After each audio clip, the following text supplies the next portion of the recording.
Welcome, Robbie, to the AMA. Thanks for joining us on such short notice. Yeah, thanks, Jack. Excited to be here.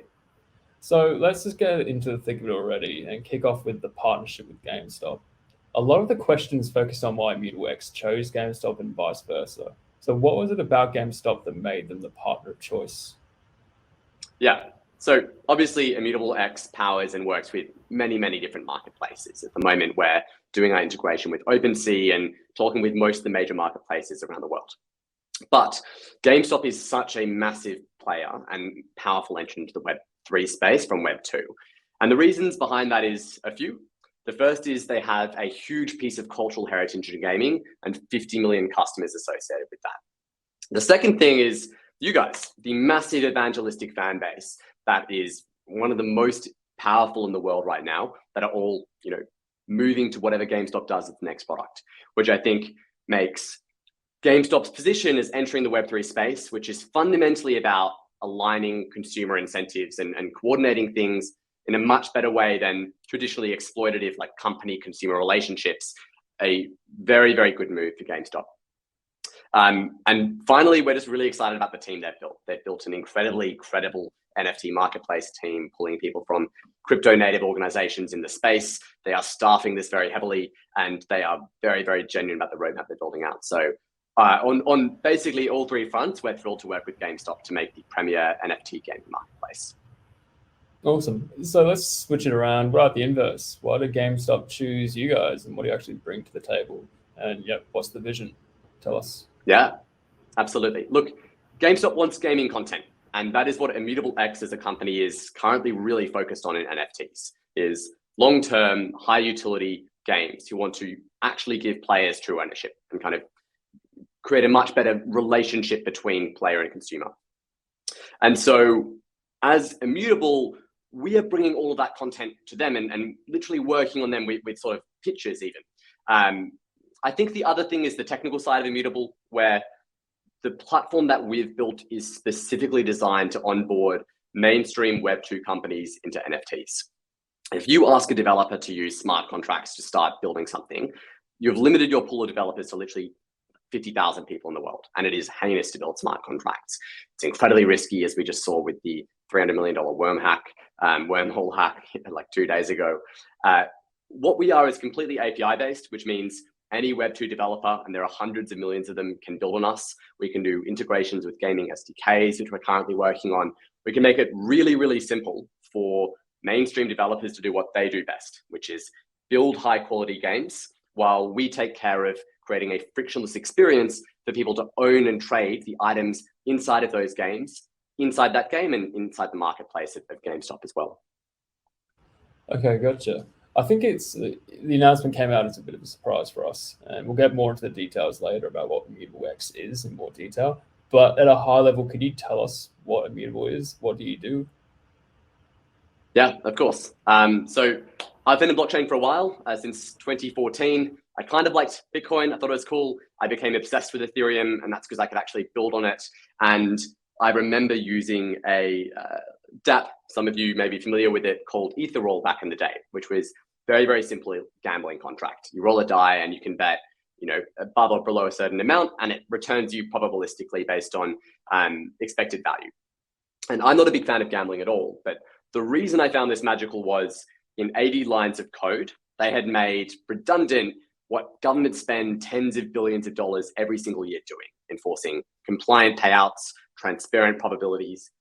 And they did something that governments could never do, which is make the middleman redundant and instead give profits to every single community owner of this platform.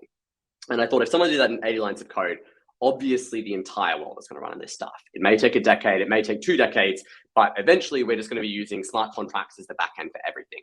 And you won't even know that you're using them. And so we became obsessed. We started building. And really what we've built today is Immutable, which has a couple of prongs to it. So the fundamental thing we built is an NFT platform that allows businesses to very, very simply create NFT businesses. They can use APIs that are simple. They're like Stripe to use. They're completely carbon neutral. They are gas free. So end users pay $0 for creating or trading an NFT. And that's really crucial for games, right? Because if you're World of Warcraft and you're creating 100 million NFTs a day, you actually have to have zero cost associated with the creation of their NFT. And as far as I'm aware, we are the only platform that offers that to developers right now, because we pay for those costs and we roll them up into zero knowledge proofs, which make them incredibly efficient for us to create, essentially. And we can do that at scale. We also have a bunch of internal content, which is really exciting. So we have, I think, the second largest blockchain game in the world right now, Gods Unchained, by players. And the vision of that has always been, how do we create a mainstream game that sells itself not on the label NFT? Because I think that if you have to sell a game by saying it has NFTs, it's like selling a website by saying it uses HTTPS. Like it's absurd. It's, you know, adjunct to the value proposition. What it should really be is players experience the value of being able to trade and own their assets. Players experience the value of having real guarantees over their economy. And that's what GU has always aimed to be, a mainstream trading card game where you can own your cards like you do Magic the Gathering or Yu-Gi-Oh cards if you buy them in real life.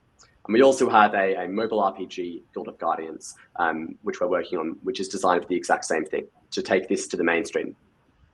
We're 154 people full-time right now, and we're growing to 350 people this year. So please come apply if you're interested in working in NFTs. And we've done deals with the biggest people in the space, which I think has really added to our credibility. So we launched our partnership with TikTok to launch their first ever NFTs a few months ago. We're working with Vivi, who's doing Disney and Marvel's NFTs. We're working with Ember Sword, which is one of the biggest blockchain games right now. Alluvium, which has a $5 billion token.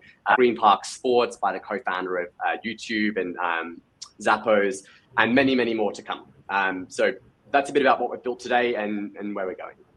Awesome. That's great to hear. So touching on the kind of elephant in the room, another layer 2 company, what's happening with other companies like Loopring? Yeah, look, we definitely can't comment on Loopring directly. What we can say is that many marketplace front ends end up supporting a variety of blockchain and L2s, for instance, like ETH L1 as Ethereum. Ultimately, though, what matters is where the NFTs are actually minted and traded. And this is what Immutable specializes in. Gamestop and Immutable are literally building the perfect platform for onboarding gaming customers and their NFTs, and then literally getting on calls together to win these customers. We have some scheduled for next week. So Immutable is essentially a backend for NFT projects and marketplaces. We will work with many different marketplaces. We're currently integrating with OpenSea and trading experiences. And our vision for what the future of trading is actually going to look like is quite unique to our product strategy. So something you may not know about Immutable is we're not just a scaling solution, but we are also the global order book by which marketplaces and games are powered.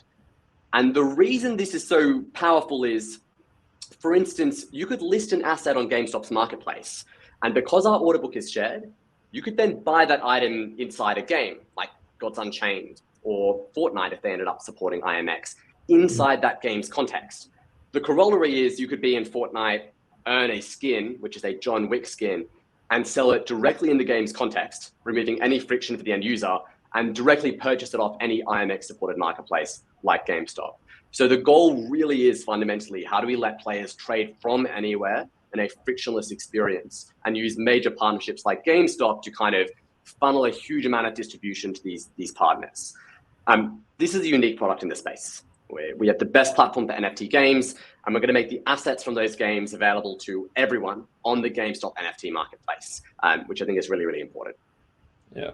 So I think people are actually pretty interested on, who actually made the pitch to who? Was it you reaching out to GameStop or vice versa?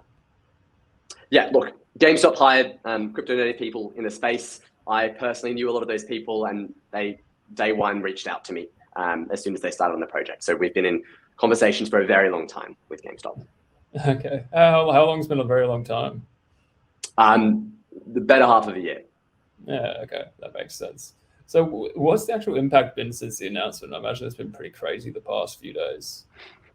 Absolutely insane. So for a reference point, we launched TikTok 4 months ago, which was probably the biggest partnership the company has announced, obviously one of the largest social media companies in the world. And there was an enormous amount of buzz around that. They literally bought out the back page of the New York Times and had billboards in Times Square. And this has been bigger than that by an order of magnitude in terms of the community response. We've seen, thousands of developers applying to the forums already. We've had an overwhelming response from people, games developers and CEOs and consumers alike. So we're really thrilled. And a large part of the goal of what we're building is to mean that, thousands and thousands of customers can't be handheld through building a game. They have to use a product that is simply ready to go. And the stat that I'm proudest about Immutable is the platform we've built makes it ridiculously easy for anyone to build self-service. In fact, we've had the numbers of self-service platforms building in our testing environment go from 170 on November 1st to 1,100 today. So like quadrupling in 3 months. And that product means that GameStop, as this massive faucet of distribution, can have these people start building and distributing via GameStop's marketplace ridiculously simply. We're not constrained by the amount of people we have or the speed at which our team can operate. We can literally cater to thousands of developers simultaneously. Awesome. So going back to the SEC filings that GameStop placed, so it said that Immutable X would help GameStop NFT marketplace be an ecosystem for developers and independent AA, AAA alike, rather. So can you expand on what's actually meant by this? Yeah. So the goal really is, I'm actually most bullish over the next 2 years on mid-market game studios. And by this, I mean value between 50 mil to $1 billion, with maybe, a couple of million players. And that's because they're the ones who are going to go all in on NFTs as a strategy to make their game much, much better. They are, much less monopolistic than incumbents, which means they're going to be much more happy to iterate or experiment with play to earn, with actually rewarding players instead of just trying to extract marginal dollars on a deck collection in a card game. So by catering to both, it's really, hey, we can create a brilliant experience for AAA games, and we should and will onboard those. But this is also about bringing the power to the players for hundreds of millions of consumers to access any game who wants to use the power of NFTs, and kind of connecting GameStop's audience with these games who want to find the growth that allows them to compete with the biggest companies in the world. And will there be any interaction between GameStop and IMX's God's on-chain brand, or is it just something separate totally? Of course. So as I said before, any NFT on Immutable X is traded everywhere. So as soon as GameStop launches, it has access to the assets on every single one of the games they've already launched. Any God's Unchained card will be able to be traded or purchased on GameStop, and we look forward to that. As to deeper integrations, we'll keep you posted. Okay, cool. So also a part of the SEC filings were grant milestones. So having completed what looks to be the first two, most recently the initial PR announcement, this has resulted in a cumulative total of about 37 million IMX tokens being granted to GameStop. So could you talk to me about that big upfront token grant? Yeah, of course. Building great things takes big investments. We're thrilled about the marketplace. It's going to be a huge play in the gaming space, and that requires massive capital outlay in terms of staff, in terms of product, marketing, and business development teams. GameStop and Immutable have been investing resources in building out our teams and this product even before this partnership was announced. As I said, we've been in talks for quite a while. It takes investment to build, and tokens are a great source of funding to build out what is required to win. The goals and further milestones we set collaboratively with GameStop are plain as day in the 8K, and we hope to blow through that $3 billion of GMV in marketplace volume in 2 years, and then go way past that. So the ambitions are very, very high. We would not do a partnership unless we thought it would actually redefine NFT gaming of this magnitude. And the final thing I'll say is, GameStop is a huge publicly traded company. They're an intense scrutiny by the SEC. They don't make public comments as a matter of policy. Yeah, we're well aware. So what about the 100 million joint fund? Can you go into a bit more detail about that? Yeah, of course. So the $100 million joint fund is denominated in Immutable X tokens, and they're not going to be converted into cash. They'll be given away as IMX tokens, and they'll all be in completely vested agreements with milestone earnouts and incentives for these game developers to build something really, really meaningful. In terms of the operations, it's going to be GameStop and Immutable reviewing these deals collaboratively, and we'll be selecting what we think are the best fits. So please, if you know someone, if you are someone who's building an exciting game that you think can redefine player ownership, reach out. We would love to fund you and we also have massive investment capabilities as Immutable, and we often work with games on an investment basis as well. Yeah. The final thing we'll be doing is we're actually building massive services on Immutable's side to help these games succeed on GameStop's marketplace. So the thing I always say is we have one of blockchain's biggest games, Gods Unchained, has hundreds of thousands of players. The goal is to take it mainstream. Guild of Guardians has one of the biggest audiences for a crypto game right now. And they both have billion-dollar tokens. And all of the IP that we've invested into these, from tokenomics to play and earn mechanisms to marketing and community, are available to our partners, which we actually find really powerful. Like, one of the main reasons people come and work with us is they're a Web2 company. They want to use NFTs to empower their players rather than exploit them, but they don't know how to do everything from tokenomics to the finer details of like launching even a fungible token. We make all of that really, really simple to access, and that's really important for us. Yeah. And I think probably one of the largest elephants in the room is that generated a lot of FUD, which would be, why did you dilute your tokens after the announcement? I'm sure many people want to hear that answer. Yeah, so I already posted the answer on Reddit. This is obviously a massive misconception. The only circulating supply increase has been from the planned for tokens allocated to GameStop. Immutable has sold no tokens since the public sale, so since before the tokens went live. And Immutable, for precisely the purposes of long-term alignment, does not issue tokens directly to its employees. We hold on our balance sheet so that we're long-term aligned with the platform. You don't get to be a 162-person, massive company in the crypto space without having a very, very clear, compliant and long-term framework. We will continue to stick by that. And let's move on to more the product side now. Immutable advertises the fact that it is carbon neutral, which I think is personally great. But what does carbon neutral actually mean in the context of your company, and how did it achieve it? Yeah, it's a great question. Lots of companies say this. I think it actually matters. What is your carbon impact? Not just, hey, I'm paying millions of dollars to offset things by planting a bunch of trees, while I'm also burning through a bunch of horrendous fossil fuels. And I think that ESG generally as a concept is kind of maturing to that analysis as well. Yeah. So the fundamental thing is that by using zero knowledge rollups, we limit the carbon footprint of every NFT traded or minted by more than a factor of 1 to 600,000. So this is by far the most carbon efficient out of any solution. And then what we do, we offset. And you can verify that through our audited partners who are Trace, whom we've offset with CO2, and we're fully up to date with that today. So this is actually really important to us for two reasons. One is it's incredibly important to be a carbon neutral brand. But two is we feel like this is a mission-driven company, right? It is how do we empower and reward and take digital ownership to hundreds of millions of users worldwide? And how do we mean that this future is not built on Facebook? The entire world is going to be digital. We may be in a simulation now, but more than likely we'll have simulations or games in a century from now which feel just as good and people will live in for just as much time as the real world. That requires property rights. That requires guarantees to end users about what they own and what they can do. I sure as shit don't want that to be owned by a major exploitative company. It must be owned by the people, it must be truly decentralized, and it must be truly secure. And all of that links back to, we can't leave any reason for the public to not want to use this technology. We have to make it completely, from any negative externality purpose, easy to use. That's just our requirement in order to meet the expectations of the public today. It's the 21st century, we have to shape up. Yeah.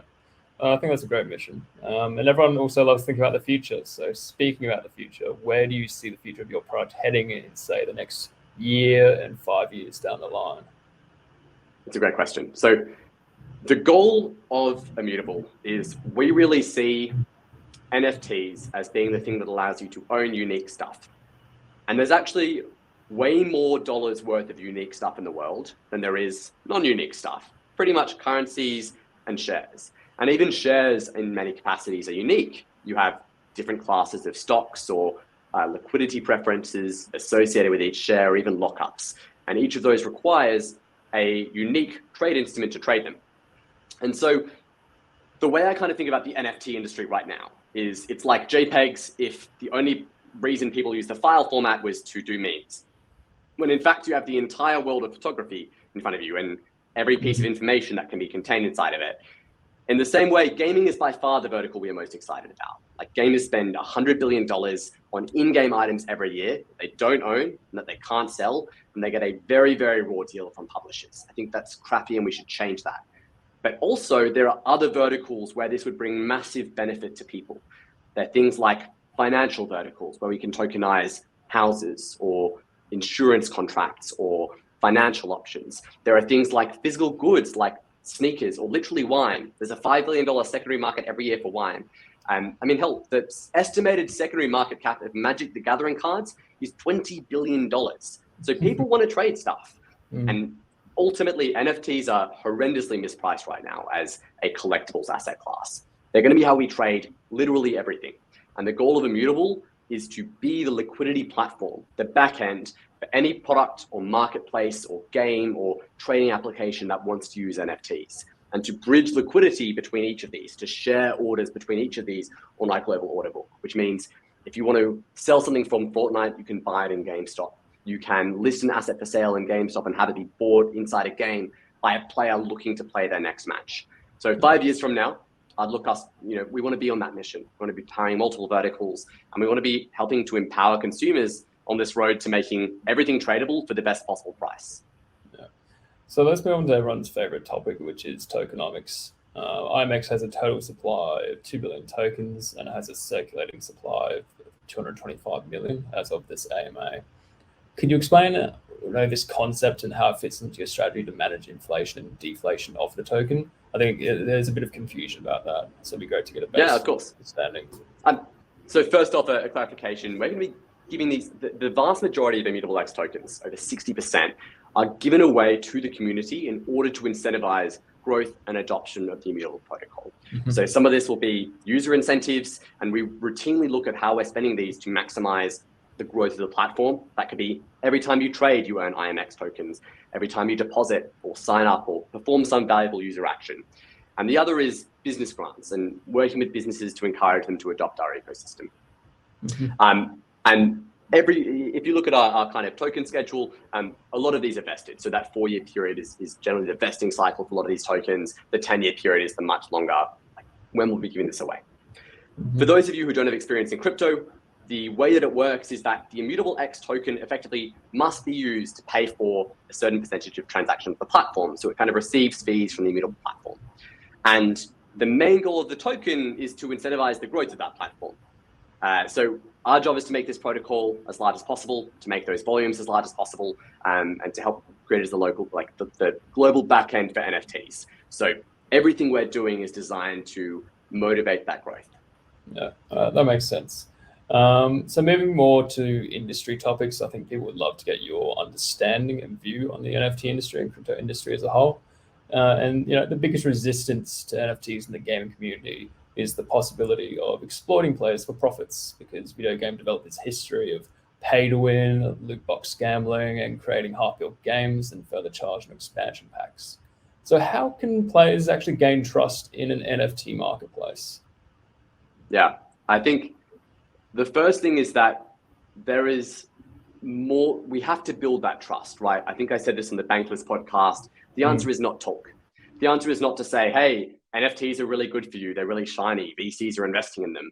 The answer is to make a freaking good game with hundreds of millions of players that doesn't even talk about NFTs. If you go to Gods Unchained website, we don't mention the word NFT once.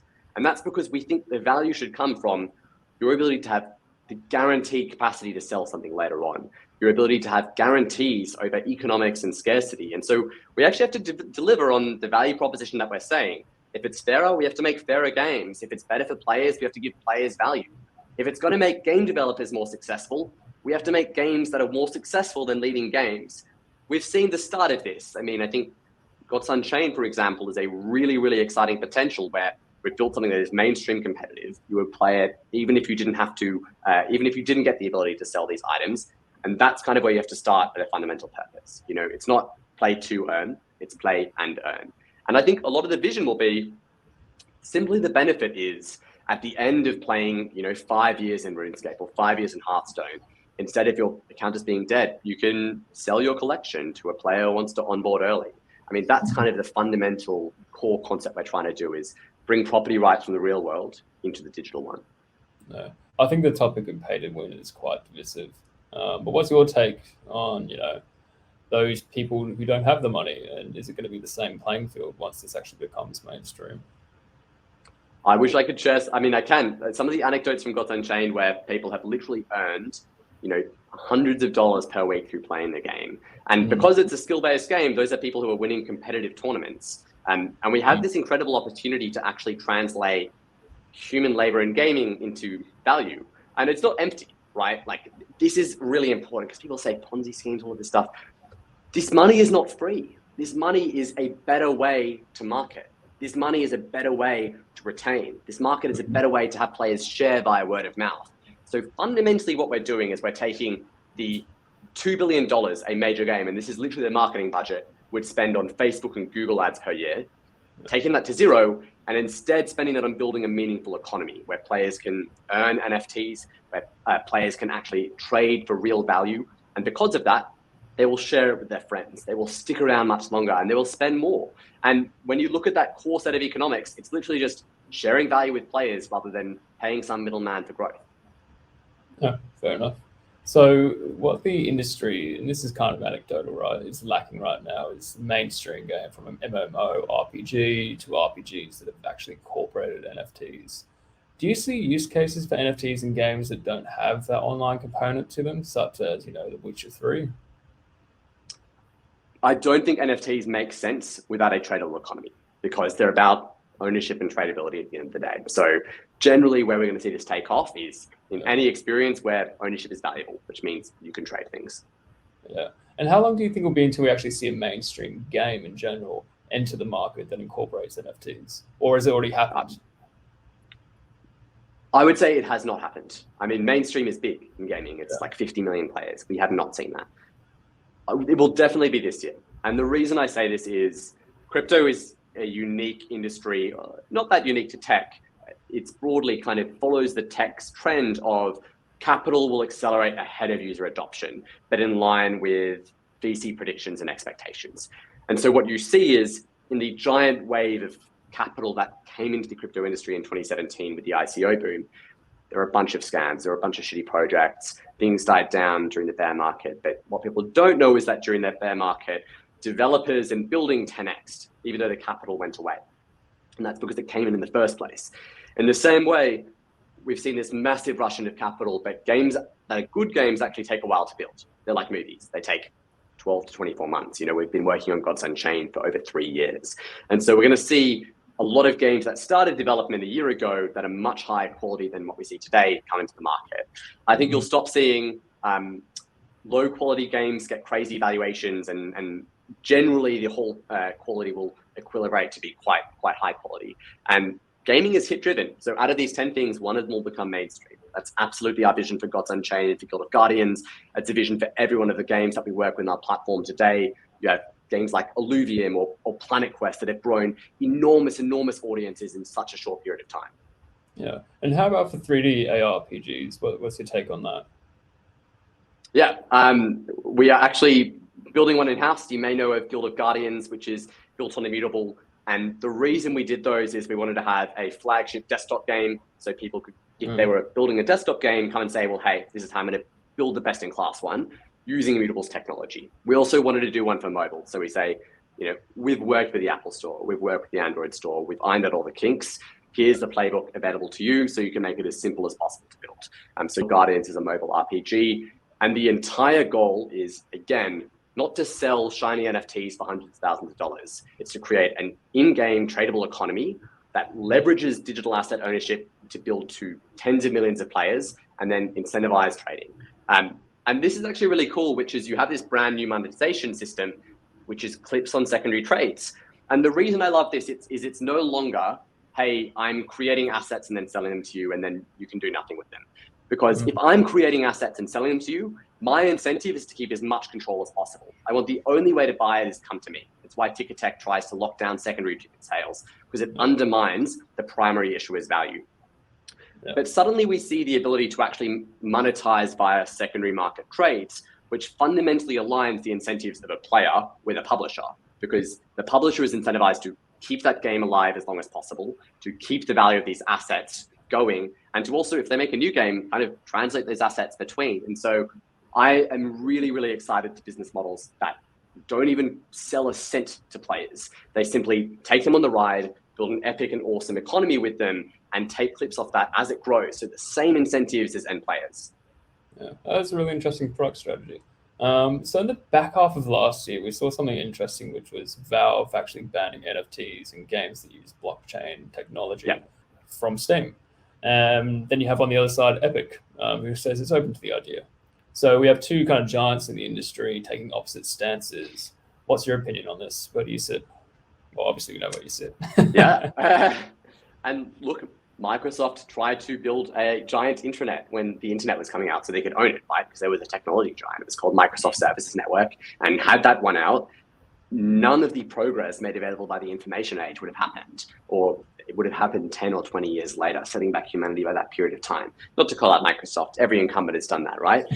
And this is the thing, is that people want to monopolize profits. People, if they are sitting in the king's seat, don't want to give it up.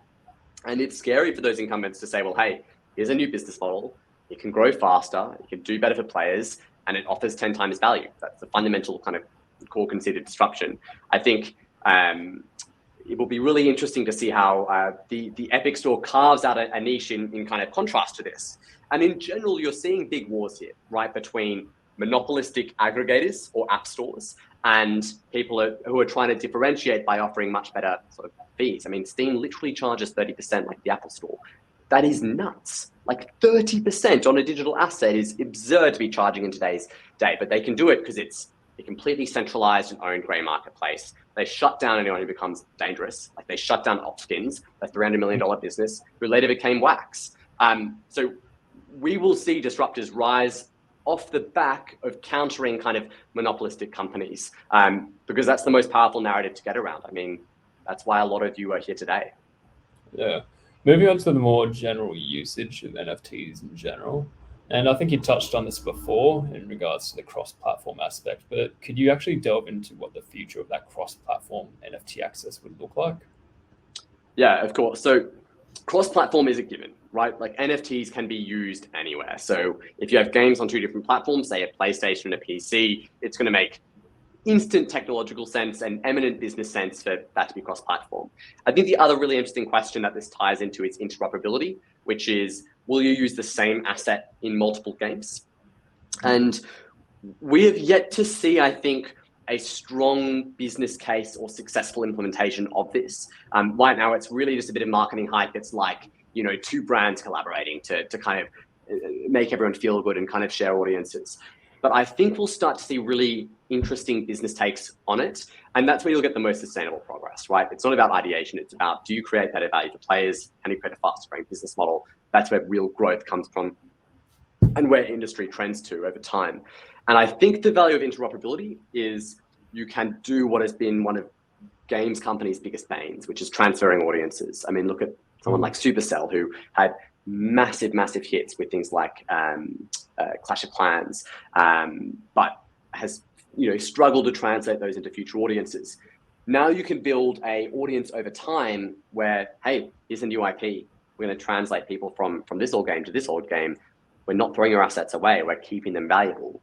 And we've seen this paradigm become dominant in other areas. So if you look at the film industry today, the vast majority of big budget films are all IP based. And the reason is they are way less risky. You are not risking it on some new superhero IP. You're using Marvel. You're not risking it on, X. You're using The Matrix. They literally resurrected that thing from the dead, and it was awful. All because IP creates reliable, known audiences who want to participate, and everything is about reducing idiosyncratic risk. So I think that will be the key value to interoperability. And the nice thing is it's very much player aligned and very much long-term community aligned. Yeah. And outside of gaming, sports memorabilia, what industries do you see NFTs being utilized in? Yeah, literally everything. So I think I said this before, right? So NFTs I break down into two categories. You have digital assets where the value of the item is literally digital. That could be a video game item. It could be a blockchain native insurance contract. There are companies building smart contracts that automatically pay you out if wind speeds in a certain area pick up above a certain amount and kind of like pay you, hurricane rewards. Then I think we're also going to see the tokenization of real world stuff. And this is broadly broken down into, to get a bit technical, centralized registry products. You're looking at centralized IP as well, and also centralized finance. So things like, options contracts. I mean, term deposits. They're literally the largest outstanding liability class in the world today. There's trillions of dollars worth of them, and you should be able to trade them. And being able to trade them would be much better to consumers, because suddenly you've created an efficient global market for interest. And so it's going to take over everything. Like, tokenization is eating the world. It will be slow in some areas. Like, real estate's not going to happen for a decade, because you've got to work with 4,000 different global jurisdictions in order to correlate the digital asset with the underlying title system of whatever house you're talking about. But it will get there. Okay. So a community for NFTs currently exists. There's no surprise about that. But if I were to bring up this topic with my parents or my grandparents, they'd stare at me thinking I was speaking a different language. So how is Immutable X approaching getting non-tech savvy people on board for mass adoption? Yeah. So if you come to Immutable X, any one of our supported marketplaces today, the goal of our protocol is to let them build the best possible NFT marketplace and experience as easily as possible. So any business built on us has access to our credit card on-ramp, so you can instantly buy crypto used to transact with credit cards. Soon we're going to have the ability for you to trade any asset directly with credit cards. We're building our partnerships with custodial wallet partners. So our platform is fully self-custodial, but if you want to onboard with a custodial wallet, you absolutely can. So it's about making it ridiculously easy for end users to use. And again, reducing this word NFT. Like, you shouldn't have to tell your mum that she's earning if she does play RuneScape, I think it's rare, but she's earning an NFT party hat. Like, she should just be like, oh, awesome. Like, I can trade this stuff. Like, I don't explain that it is the property of physics that guarantees there's only one copy of your unique baseball card. You just know it intuitively, because that's the rules that you were brought up in and the expectations that you have. And I think it's quite sad that somehow the digital world has been created with the expectation that you own none of it. Probably because that technology wasn't possible in day one, but it's time to change that. Yeah, I like the ethos of not having to mention NFT, and it should just exist there. That's a very good way to look at it. And scammers in this space haven't done the word NFT any justice, right? I think that's well known. So how do you respond to people who claim NFTs are a scammer's tool and have no utility compared to the existing processes? Yeah, I often agree with them. There are heaps of scammers in the crypto space. Like, it is rife with them. I'm not going to disagree with that, but it's just a tool. It's how you use it. And I think art, some of the stuff that's coming out there is freaking awesome. Like, we've created digital art that has returned more wealth and value to content creators and art than literally ever before. And now we're going to do the exact same thing for gaming. We're going to take streamers who right now are literally paid on patronage, right? Donations. That's bloody absurd.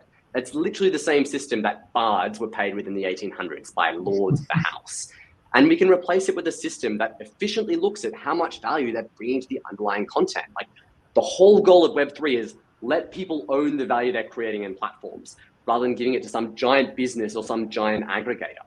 And that's really the fundamental thing that we're trying to do in gaming. Yeah. All right, well, let's start to wrap up this, and let's end with a kind of big one. So where is Immutable in 10 years? Tell us that. What's the vision? Yeah, as I said, the vision is first, win gaming, build the best possible platform for any game to come, build on us and trade on us on some of the premier venues in the world. And GameStop is, I think, incredibly well positioned to establish itself as the dominant NFT gaming aggregator or marketplace. So very excited there. The goal is then to take over every other vertical and make every one of them fairer, easier to trade, and empowering consumers while they do so. In general, the thesis of Immutable is, like, 2021 saw a whole bunch of luxury NFT trades, and they're cool. I have nothing against them, but the future of NFT trading lies in utility NFTs. Reasons to trade things that have zero correlation to the crypto market. You don't buy them for speculative reasons. Like, in Gods Unchained, we have more NFTs than every other Ethereum game combined. And they trade for on average $2. And that means you have actually created a genuine economy. People buy it to win a tournament or win a game. that is the kind of sustainable, utility-driven NFT use cases we're interested in. And we want to do that across the gaming vertical, across social media verticals, across art, and across finance. Yeah.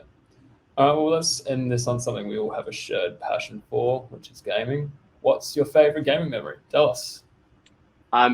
So my favorite gaming memory is actually, it was a while ago, it was 8 years ago. I was playing in a Minecraft server. It was I forget the name, but one of those big kind of servers with real economies. And there was diamonds that had a certain price. They would say like $500.